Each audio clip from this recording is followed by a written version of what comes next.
America Iran दरम्यान 47 वर्षांनंतर थेट चर्चा, मात्र चर्चेची पहिली फेरी अनिर्णित। होर्मुझचा जलमार्गच कळीचा मुद्दा, आज पुन्हा बैठक।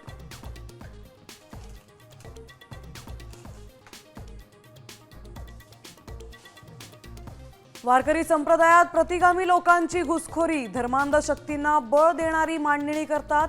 शरद पवारांचं विधान, तर पवारांचा लेख अत्यंत चुकीचा, फडणवीसांची टीका।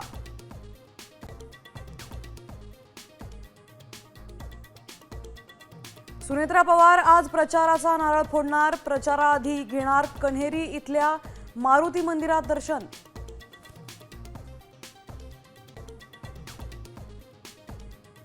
आयटी कंपनीतील लैंगिक शोषण आणि धर्मांतर प्रकरणानंतर कंपनीचं नाशिकचं युनिट बंद होणार, कर्मचाऱ्यांची मुंबई पुण्यात बदली करणार, सूत्रांची माहिती।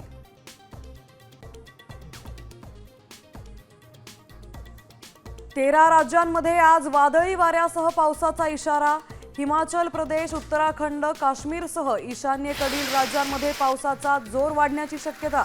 गारपिटीच्या अंदाजामुळे शेतकऱ्यांनी खबरदारी घेण्याचं आवाहन।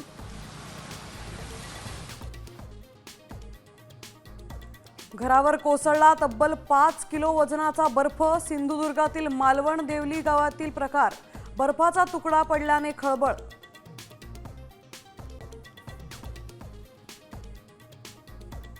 ज्येष्ठ गायिका आशा भोसलेंची प्रकृती बिघडली, छातीत संसर्ग झाल्याने रुग्णालयात दाखल। नात जनाई भोसलेंनी दिली तब्येतीबाबत अपडेट।